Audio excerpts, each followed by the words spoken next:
ಅದೇ ನಾವು ಆ, ಕರ್ನಾಟಕದವರು ಮತ್ತು ಕೇರಳ, ತಮಿಳುನಾಡು 6 ಜನ ಕಾಮ್ರೇಡ್ಸ್ ನಾವು ಮುಖ್ಯವಾಹಿನಿಗೆ ಬರಬೇಕು ಅಂತೇಳಿ ಒಂದು ಡಿಸೈಡ್ ಮಾಡಿ ನಾವೀಗ ಡಿಸ್ಕಷನ್ ಒಂದು ರೌಂಡು ಮುಗಿಸಿದ್ವಿ.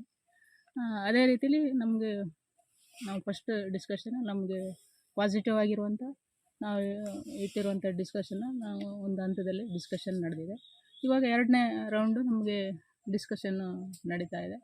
ಇದರಲ್ಲಿ ನಮಗೆ 2 ಸಮಿತಿಯವರು ನಮ್ಗೆ ಬಂದು ಅಲ್ಲಿ ಏನು ನಡೆದಿರುವಂಥ ವಿಷಯಗಳನ್ನೆಲ್ಲ ನಮಗೆ ಅಂಡರ್ಸ್ಟ್ಯಾಂಡ್ ಮಾಡಿಕೊಟ್ಟಿದ್ದಾರೆ. ಅದು ನಮಗೆ ಒಂದು ಒಟ್ಟಾರೆ ಇಲ್ಲಿ ಎಲ್ಲ ಸಿಚುವೇಶನ್ ನೋಡಿದಾಗ ಭಾಳ ಪಾಸಿಟಿವ್ ಆಗಿರುವಂಥ ಒಂದು ವಿಷಯ ಅಂತೇಳಿ ನಮಗೆ ಒಂದು ಖುಷಿನ ತಂದಿದೆ.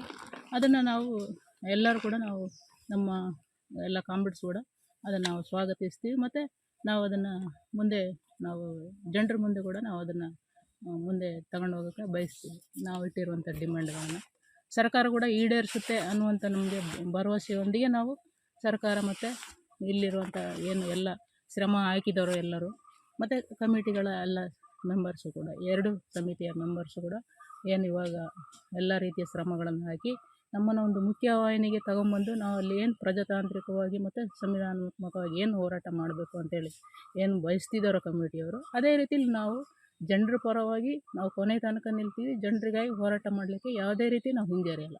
ಅದನ್ನು ನಾವು ಉಸಿರಿರುವವರು ಕೂಡ ನಾವು ಭರವಸೆ ಕೊಡ್ತೀವಿ ಅಂತ ಹೇಳಿ ನಾವೆಲ್ಲ ಕಮಿಟಿಯ ಸದಸ್ಯರಿಗೂ ಮತ್ತು ಈಗ ಏನು ಇನ್ನು ಬಾರದೇ ಇರುವಂಥ ಎಲ್ಲ ಮೀಡಿಯಾ ಅಥವಾ ಇನ್ನು ಬೇರೆ ಎಲ್ಲ ಇವ್ರಿಗೆ ಕೂಡ ನಾವು ನಮ್ಮ ಕ್ರಾಂತಿಕಾರಿ ಶುಭಾಶಯನ ಹೇಳ್ತಾ ನಾನು 1-2 ಮಾತನ್ನು ಮುಗಿಸ್ತಾ ಮತ್ತು ನಾಳೆ ನಿಮ್ಮೆಲ್ಲರನ್ನೂ ಭೇಟಿ ಮಾಡೋಕ್ಕೆ ನಾವೆಲ್ಲ ನಮ್ಮ ಕಾಮ್ರೇಡ್ಸು ನಿರೀಕ್ಷೆ ಮಾಡ್ತೀವಿ ಅಂತ ಹೇಳಿ ನಾನು 1-2 ಮಾತುಗಳನ್ನು ಮುಗಿಸ್ತೀನಿ.